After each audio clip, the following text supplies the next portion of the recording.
So Ebusia Calvin Eko Bedu Taylor News no and El Lizard so de na no atumu bi Ebusia enye asam kotwa. Also want see as a president in between a protect Calvin Taylor abon ho ban ya the Ghana taxpayers money. Ahwe no amana sa ba Ghana no say more influence the judiciary. Amama say di asem ama Calvin Taylor say bench warrant no so no yakwase afiri wo no and abusuankofo bebre ene den na no atum say judiciary ne no enye justice because wakasa tie otumfo wakasa tie former president ba ni nyina no obuama ba ko wani nti no obaye waja no ho se bibia enkom na chese wasa influence acting chief justice ba for boni se abusuan ba kai se time Calvin Taylor ne papa de nsem bi court mulusi ye no so de beto one line say chief justice no also acting chief justice rather justice ba for boni say wanya bibi amfa judge wodi ni papa ason man lucy na just nsem o de beba no papa yi de ho ebesisi no yenim se no bi enso no influence enu se den no ye yum abusua ama ho nsem sese no aye bebra entokwa ebo ba fa Calvin Taylor ho no enye asem kotoa na when e bisu ebuja se abronye enso kasa no free out of lane man enti justice ebetimi no edi ana abusua nsem no aye bebra ewo ho Ghana host na abrante na kasem bia ano den owura polado mo kire se hwe o kacho owura John Dramani Mahama NDC for se ene de mu wa ban mu tieniye o ni o twa senonim se ne chiachia eto de bia eya unipa kura o mpe na sem no o kasa eya ti ade no owura John Dramani Mahama NDC for ye no owura Kevin Taylor wakasa ediatia Supreme Court wakasa etia atemua for judges okro we mu na owura no ye de ya chire contempt ne so omna be yin hwanu amane amane bench warrant no na branch ne ba ye man VIP reception and for VIP and the vice president demu any judges wo shia ye efu akotiri kwan so ekopie mu Supreme Court eyi sa bench warrant ne fi Kevin Taylor so betima na tikro mu freely no owura ai fa polado mo chese ne wura ho pa owura polado mo chese ne wura ho bruta the wura ne wura ho no hwe ye tikro we mu one day obi be kwa akoya de bia no ye MPP ni na wakasa tia judge bi okro we mu na judge na chire contempt na nipa ne se won ko na judge ne the bench warrant ato no so ni akwa akochi nipa no ubehu nipa be pu aba street so hwe this time social media to be ansro to o owura polado mo chire se hwe ube wadwini se obetutu ba emfa ube confuse be si okro we mu abrante efe no Kevin Taylor polado mo chire se we dim penifo di obi atem okro we mu adi asem ne anim nyina adi atonkofo so okro we mu owura Kevin Taylor timi di akodi opem so atem abrante ne sem a waka no okro mu na nya asem ketwa na sese owura ye fe no Justice Chebafo ye di abrante a ye fe no Bafo Boni anu ye adwuma National Communication Authority ye na kopium court ni ahwe ni nsem hu sa abrante wo ye kronfo wa bo man ni krono wa fa kotiri kwan so afọ man ni sika ni ageli abrante ni okro we mu a owura Kevin Taylor so ntiase edi papa ya temu adi asem to papa so ne nkwala da sa na akwala no kora na wo ka no kora no na akwala no ye papa ne ba ensemfu ni nsemfi eti wande obi ba ye bibi na nipa ne ye bibi na ye wadwe so be chi no okro we mu a obi ti sa abronye o hwe ne the way okeka ka ne nsem a he knows what he's doing. Now one day ebi abronye anasem pipi ni bi ka asem edi tia judge so okro we mu ne ye chi na mo de mo hu ne ye besi okro we mu nipa ne so be refer ka kiro se Kevin Taylor anakne de Japan Kevin no ya anya ne hwe kwan ya oma ben ye chichire ne sa no oma ben ene ye se ne sa no oma ben je se o ba ye na o ye wadu so be chi justice afri ho no ho na polado mo che so hu sa dwumbone abotirim na dwumbone so be kuratirim a wotongum to de bia NDC 40 million o ma de according to polado mo chere no o be kase ye wo o mo yanfo o man ko we the sensamfo ni nsem hunu a omugi no o ra polado mo chere se awreho se Kevin Taylor bench warrant done so no buy it me ni court na vice president fie ya ni ko Supreme Court e ko bench warrant free no so no Ajebia mu ye bia no munyo no china. Mumien ko chi owura ye fe no Paul Adom Ochina. This afternoon, this morning, the quorum was led by Justice Amadou Tanko, who presided. Justice Ernest Jehu, who dissented. He felt that the warrants should not have been vacated in the manner that it was done. We are eagerly waiting for the reasons, and then we will treat Justice Jehu's dissenting opinion in some great detail. And then there was Justice Philip Bright Mensah, who decided that the warrants should be vacated. It doesn't matter because the reasons they gave. We're waiting also for their reasons. And then there was Justice Simon Subari, who also was part of the four. I think it's finished. And this is Justice Senyor Jamefe, who was also part of it. This is what happened today, and this is our small commentary on it, that this is not the way we should build our democracy, because what has happened means that my friend Abronye will scandalize the court. He can say anything about the Supreme Court, and then they'll issue a warrant, and then he'll come to court and say, because today they were citing Kennedy Japan, that, oh, Kennedy Japan too scandalized the court. Didn't he scandalize? And then they went and then they removed him. So Abronye will come and say, now Kennedy Japan scandalized court, Kevin Taylor scandalized, and I made them scandalize, and then the confusion will start. A court will say they won't give Setorari. MPP will put people on the streets. Police will shoot at them, and then we are turning it upside down. Because these days, with power of media, gun doesn't win. Gun doesn't go anywhere. You shoot. Look at Togo; they are in crisis. Look at Ruto in Kenya, all over the place. Gun doesn't go anywhere. So Abronya will go and do that, and then he knows what he's doing. He is sure about what he's doing. Then they'll go and catch him and take him to a Kumasi High Court, and he'll say he won't go. He won't go. Then you bring Setorari to the Supreme Court, and the Chief Justice may or may not list it. I don't know. Or he lists it and then the Setorari fails. And then MPP say, hey, why is the Setorari failing? When this one? And then they say, today, then we are going. They are in opposition. They don't have much work to do. They are looking for something. And then they charge in Kumasi and put 1 million people on. Kill them. And let's see. And whose fault would it be? Whose fault?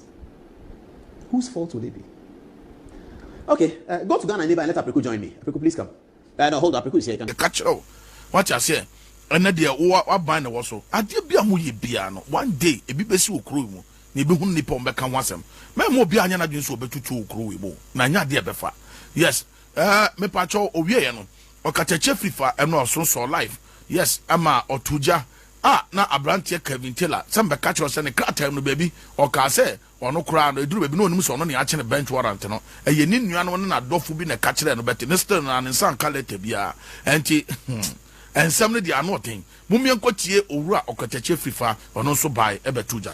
Kelvin Taylor, which is not my name, but Encrofor say, Ayaminti, Mrs. Yamia, Etienne Sadia, Monsati aside. Meanwhile, time I issue arrest warrant TV. There is a video of what it is Justice Chamber for what Danny enlarging near reading near reading 0.7. And Danny, well, 22nd. Bakovi, I say for quite some time, friends and relatives in Ghana have informed me that the High Court of the Republic of Ghana can tell us what him way. I'ma tell us one thing. Name of friends and family, and I inform me say has I say the High Court of the Republic of Ghana has issued a warrant for my arrest, but none of such relatives and friends have ever made available to me a copy of the High Court's order, despite several requests. Indeed, friends and relatives in Ghana have drawn my attention to several social media discussions of the said warrant for my arrest, but none was able to provide a copy for me for my attention. Ofui. Daniel Fanenko, near video, tell me you issue arrest warrant in New Year. Or Baba the Justice Chamber for Atem. So if you were unaware of the warrant, tell me now the Justice Chamber for Atem. Such an unintelligent idiot. Danny, was it 0.7 and 8? Was it when Nimhori? Tienio, when Nimhori, on Tay, now Fen and enough for a drawn attention, say, why you're in Yadi. After you was a Muntia video, Munti. You Justice Chamber for. Were you in this country? Were you in this country when an imbecile like Kennedy Japan? Were you in this country when an imbecile like Kennedy Japan was going around insulting all judges in Ghana? Were you in this country? You go after Kennedy Japan? You didn't, right? Because he's one of you. Today I look in your face and I tell you the truth and you want to explode. Kennedy 1962, Japan insulted the okay, so hold on. Also, you're so daft that even your trauma, Canada, Japan, 1962, your birthday, your trauma, all really grown 1962, birthday, Canada, Japan, 1962. You are such a daft ass motherfucker. This fool, where you are going?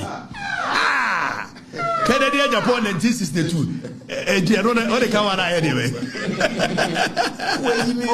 Who you script free anymore? Pasiani and Buanquano Becca. Abe Munche no Becca changes the chamber for. In Ghana, you did not come out to issue a warrant for him because Kennedy is better than me or is better than the other Ghanaian on the streets. You have not lived up to expectations, and you don't even deserve to be where you are today. Justice Chebafo, you the same judge. And if my producer is ready, please, if you have, I'm going to make you show some pictures. You know, the Herald did that story. Ghana Web actually did that story. The Supreme Court actually did something. It's Yachramano, Danny. Any power 0.7 and 8 was who only more Santa Manaka Sanedanaka. And Jensen and Awokasi, I issue a warrant against you. Were you such an unintelligent human being?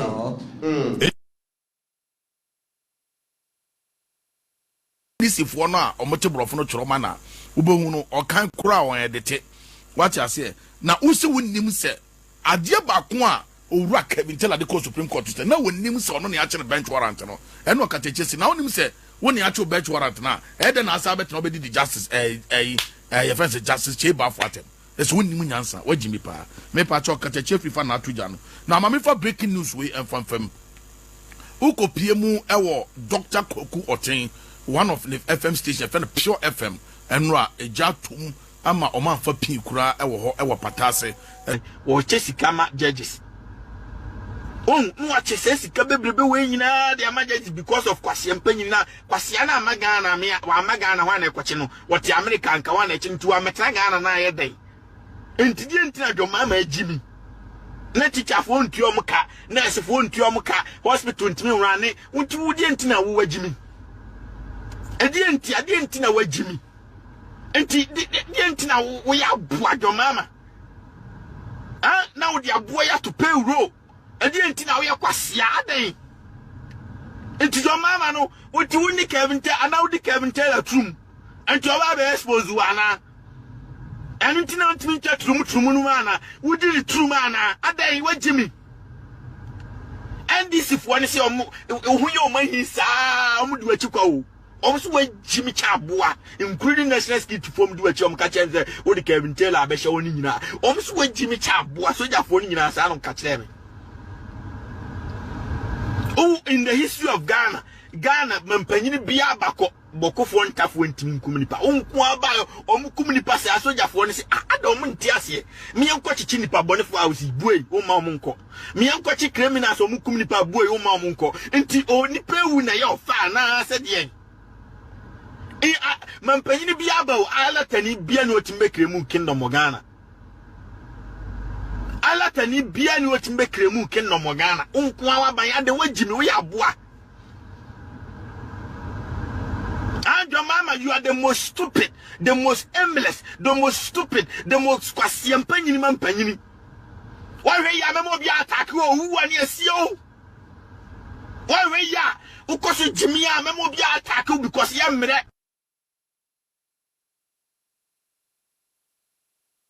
Ebe say other na ese me watch no Jonas video send what mo bia fa Kennedy de no entoto owura a your friend Kevin Taylor de no oyesa no wagimi na wonim nyansa enti abronya etuja na efia so asenega nso one Sami Jemfia say guma anodin eno so beba o yenko ni nkotie no mra Honorable Kennedy, the fact say me ni what issue no mo compare sa cases ni mienu a enye ye me de say the assembly stie no the fact say me ni what issue no nche say me hu nokora menka say the assembly stie sa na meka no mo compare Honorable Kennedy Japan case ni to Kevin Taylor de na enye ye because Kevin Taylor case no time e wo mra mu na na kyerɛkyerɛ mu tan ɛwɔ mmara mu enti mo ma yɛ ntena se me nkasa me ne wo issue ntino na me de compare say Honorable Kennedy Japan ye bi no Supreme Court kwase ye na NDC lawyers ne post to social media say the same thing in the case of the Republic versus High Court as party Kennedy Japan mo compare bia mo sa lawyers na mo draw sa comparison mo law awu the facts of the case are not the same. The issue yeah can one sem enye the same ayi Niedi kind Kennedy Japan there no or attack judge no and a judge no issue content proceedings. And a Kennedy Japan call Supreme Court. Within that month no and a Supreme Court to quashi judge ni decision no. So far Kevin Taylor there the law of sexual right lawyers now muntie me no they should call and challenge me.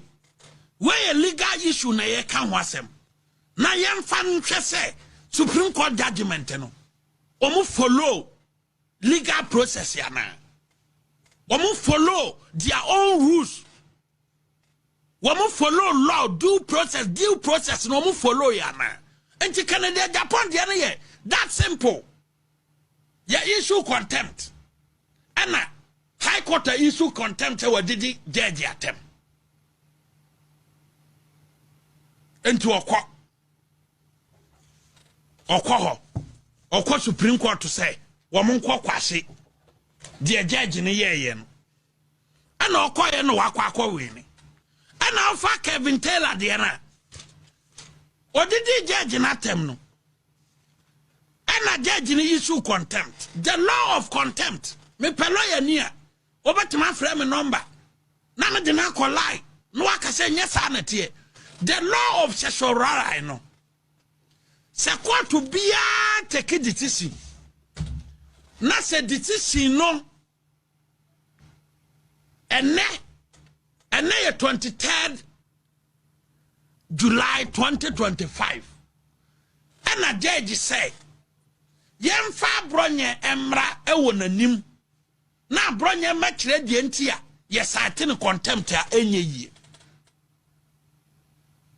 and now 23rd no me were up to 6 months to challenge na me pacho